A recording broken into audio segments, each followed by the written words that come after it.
بسم اللہ الرحمن الرحیم۔ السلام علیکم۔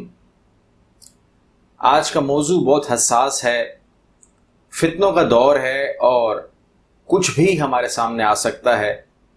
حضور پاک نے اپنی احادیث کے ذریعے پہلے ہی بتا دیا تھا کہ لوگ تم سے پوچھیں گے، تم سے سوال کریں گے اور تم نے کیا جواب دینا ہے۔ آج نہیں بلکہ ہزاروں سال سے لوگ اللہ کے وجود پہ سوال کرتے ہیں۔ آج میں آپ لوگوں کے سامنے شیطان کے وہ 5 سوال رکھنے جا رہا ہوں اور ان کے جواب بھی بتائیں گے کہ کہاں سے آئے ہمارے پاس۔ لیکن وہ سوال ہیں کیا؟ وہ شیطان جس نے ایک ملحد کا روپ دھارا، بغداد کے بازار میں آیا، صدائیں بلند کی، تو اس نے سوالات کیا کیے؟ وہ 5 سوال یہ تھے: اے مسلمانوں، یہ بتاؤ کہ تمہارے مطابق ہر چیز کا خالق اللہ ہے، تو کیا تم کو اس اللہ نے یہ بتایا ہے کہ خود اللہ کو کس نے پیدا کیا، یا اللہ سے پہلے کیا تھا؟ دوسرا سوال وہ کرتا ہے: اے مسلمانوں بتاؤ، تم کہتے ہو کہ اللہ سب کچھ دیکھتا ہے، تو اگر وہ سب کچھ دیکھتا ہے تو اس وقت اس کا چہرہ کس طرف ہے؟ اے مسلمانوں، تم کہتے ہو کہ اللہ کا وجود ہے، تو اگر اللہ کا وجود ہے تو اس کی ساخت کیا ہے؟ وہ کس چیز کا بنا ہوا ہے؟ چوتھا سوال وہ کرتا ہے کہ اے مسلمانوں، تم کہتے ہو کہ نیک عمل کریں گے تو جنت میں جائیں گے، اور جنت میں حاجت نہ ہوگی، تو یہ کیسے ممکن ہے کہ غذا لی جائے اور اس کو حاجت نہ ہو؟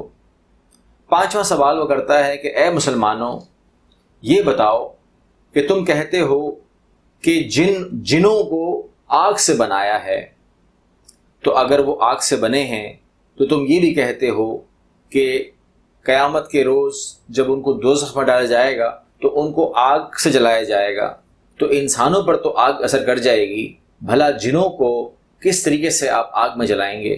یہ 5 سوال لے کے وہ بغداد کے جب بازار میں اپنی صدائیں بلند کرتا رہا تو اسے یہ جواب کس نے دیا؟ یہ ساری معلومات، یہ سارے جوابات میں آپ کو اس ویڈیو کے ذریعے شیئر کرنے جا رہا ہوں، لیکن اس سے پہلے گزارش یہ ہے کہ اس چینل کو اس قسم کی ویڈیوز کے لیے سبسکرائب کر لیں تاکہ آپ کو اس قسم کی ویڈیوز ملتی رہیں۔ تو ہم اس شیطان کی بات کر رہے ہیں جو ملحد کا روپ دھار کر بغداد کے بازار میں آیا اور اس نے یہ 5 سوال کیے۔ بہت سارے علماء، بہت سارے لوگ ان کے سامنے قرآن لے کر آئے، مگر اس نے کہا کہ مجھے قرآن سے نہیں، عقل سے ثابت کرو، یعنی کہ سائنٹیفکلی ثابت کرو، مجھے سمجھاؤ، مجھے قائل کرو کہ میں تمہاری بات مان لوں، تو میں یہاں مسلمان ہونے آیا ہوں، میں مسلمان ہو جاؤں گا۔ سارے پریشان ہو گئے کہ آیا اس کو ہم کہاں سے دلائل دیں، کیا دلائل دیں، کچھ سمجھ سے باہر تھا۔ لیکن پھر یہ مسئلہ ایک بچے نے حل کر دیا، اور اس بچے کی اس وقت عمر 11 سال تھی۔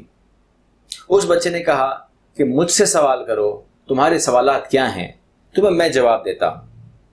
پہلے تو وہ جو ملحد تھا، جو شیطان تھا، وہ سمجھا کہ شاید یہ کوئی کسی نے شرارت کے طور پر میرے پاس بھیج دیا ہے تنگ کرنے کے لیے۔ لیکن بعد میں جب اس نے سیریسلی کہا کہ نہیں، آپ مجھ سے سوال کر سکتے ہیں، میں آپ کو تمام جوابات دوں گا، اور قرآن شریف نہیں بلکہ جس طرح آپ چاہ رہے ہیں میں آپ کو آپ کے حساب سے آپ کی زبان میں ہی جواب دوں گا، آپ سمجھ جائیں گے۔ تب وہ مطمئن ہوا اور وہ بچے کے سامنے بیٹھ گیا اور اس نے اپنا پہلا سوال رکھ دیا کہ تم اگر کہتے ہو کہ اللہ ہے تو وہ کب پیدا ہوا اور اللہ سے پہلے کیا تھا؟ بچے نے کہا میں آپ کو اس بات کا جواب دیتا ہوں، مگر اس سے پہلے آپ ایک کام کریں، آپ 10 تک الٹی گنتی گنیں۔ وہ اپنے ہاتھ سے 10 تک جو گنتی گنتا رہا تو پیچھے 1 بج گیا۔ کہا پھر گنیے، اس نے پھر گنا، پھر 1 بج گیا۔ تیسری دفعہ بھی یہی ہوا۔ انہوں نے کہا گنتے رہیے نا، آگے چلیے۔ اس نے کہا میں آگے کہاں جاؤں، 1 کے بعد کچھ نہیں ہے، اس سے پہلے کچھ نہیں ہے، 0 ہے، 0، کچھ کوئی ویلیو نہیں ہے۔ انہوں نے کہا جب گنتی میں 1 سے پہلے کچھ نہیں ہے تو اللہ واحد ہے، اللہ سے پہلے بھی کچھ نہیں ہے، 0 ہے۔ جس پر اس کو جھٹکا پڑا کہ مجھے یہ جواب ملا، اور وہ تھوڑا سا اس کے اوپر ایک پریشر طاری ہوا۔ پھر وہ دوسرے سوال کی طرف آ گیا. پھر اس نے پوچھا کہ یہ بتاؤ کہ تم کہتے ہو کہ اللہ سب کچھ دیکھ رہا ہے, اللہ کی نظر سے کوئی چیز اوجھل نہیں ہے, تو یہ بتاؤ کہ اس وقت اللہ کا جو رخ ہے چہرے کا وہ کس طرف ہے؟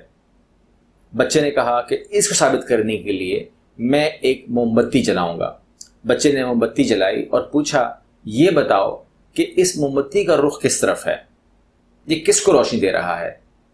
تو جس پر اس ملحد نے کہا کہ یہ ممکن نہیں ہے کہ یہ کسی ایک طرف رخ کر لے, یہ روشنی ہے, یہ نور ہے, اور یہ جہاں تک بھی اس کی پہنچ ہوگی یہ وہاں تک اپنی روشنی کے ذریعے اپنی اس کو پہنچائے گا. تو بچے نے کہا کہ یہ تو ایک دنیاوی ایک معمولی سی موم بتی ہے جس کی روشنی چاروں طرف پھیل رہی ہے اور وہ ہر طرف کو ہے اس کا رخ, تو یہ کیسے ممکن ہے کہ جو اتنا بڑا نور ہے اس کے لیے ہم کوئی لمیٹیشن دے دیں کہ وہ ایک حصے کو ہی صرف کرتا ہے باقی حصے چھوڑ دیتا ہے؟ یہ جواب سن کر حاضرین میں خوشی کی لہر دوڑ گئی اور اسے کہا کہ اب تو اپنا تیسرا سوال کر. اب اس ملحد نے اپنا تیسرا سوال رکھا کہ یہ بتاؤ کہ مسلمانوں کا عقیدہ ہے کہ اللہ کا وجود ہے, تو اگر اللہ کا وجود ہے تو یہ ثابت کرو کہ وہ کس چیز سے بنا ہے, وہ پانی سے ہے, وہ آگ سے ہے, وہ مٹی سے ہے, وہ کس چیز سے بنا ہے؟ انتہائی مشکل سوال, اور پورے مجمع کی نظریں اب اس بچے کی جانب تھیں کہ اس کا کیا جواب دے گا وہ. بچے نے کہا کہ مجھے یہ بتاؤ تم کبھی کسی ایسے شخص کے پاس گئے کہ جو مرنے والا ہو؟ اس نے کہا ہاں میں گیا. انہوں نے کہا کہ جب تم اس بندے کے پاس گئے تو پھر ایک دم سے اس کا جسم جو ہے وہ ساکت ہو جائے, رک جائے, بند ہو جائے, اس کا کیا مطلب ہوا؟ شیطان نے کہا کہ مطلب یہ ہوا کہ وہ مر گیا ہے.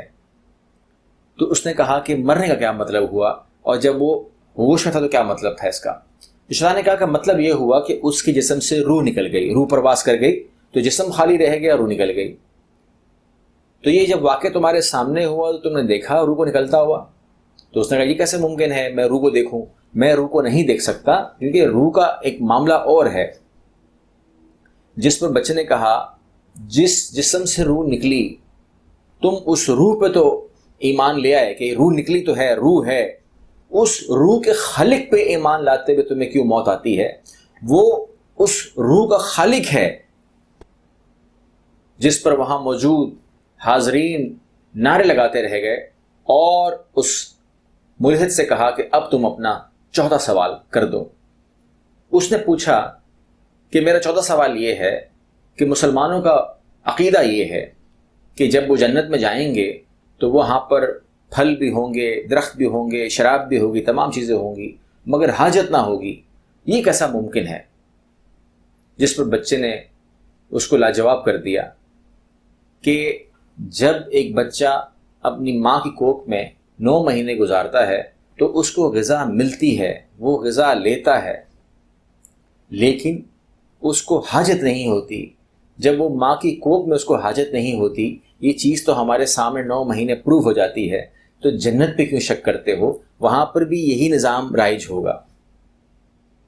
اب آخری سوال تھا اور شیطان تقریباً ٹوٹ چکا تھا کیونکہ وہ 80% اب طاقت کھو چکا تھا. اب وہ صرف آخری سانس لے رہا تھا کہ میں کسی طریقے سے بچ جاؤں. آخری سوال اپنا رکھ دیتا ہے. شیطان پوچھتا ہے کہ انسان مٹی سے بنا ہے اور جن آگ سے بنے ہیں. یہ آپ لوگوں کا عقیدہ ہے کہ انسان مٹی سے ہے اور جن جو ہے وہ آگ سے بنے ہیں. تو آخرت میں گناہگاروں کو تو عذاب ملے گا, تو انسانوں کو تو آگ میں جلایا جائے گا اور تم جل جاؤ گے, تکلیف میں آ جاؤ گے. لیکن جو جن بنا ہی آگ سے ہے اسے بھلا آگ کیا تکلیف دے گی؟ تو کیا ان کو رعایت حاصل ہوگی؟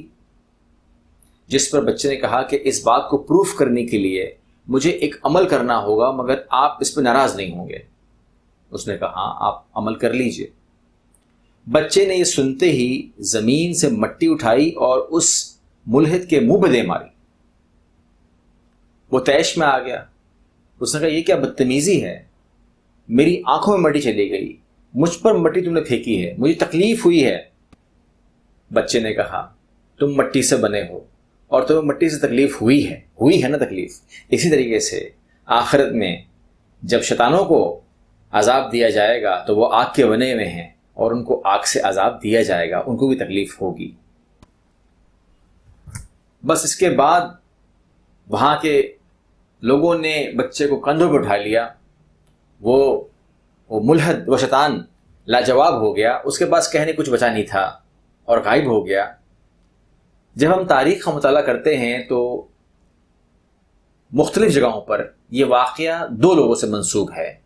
ایک امام جعفر صادق ہمیں ملتا ہے اور ایک ہم کو ملتا ہے امام ابو حنیفہ۔ مگر معاملہ یہ ہے کہ یہ امام ابو حنیفہ تھے یا امام جعفر صادق تھے، وہ جو بھی تھے، وہ بچہ 11 سال کا تھا اس ٹائم، وہ جو بھی تھا، لیکن وہ اہل علم تھا۔ تو میں امید کرتا ہوں کہ آپ اس چینل کو سبسکرائب کریں گے، لائک کریں گے، اور انشاءاللہ ایک اور معلوماتی ویڈیو کے ساتھ جلدی حاضر ہوں گا۔ اللہ حافظ۔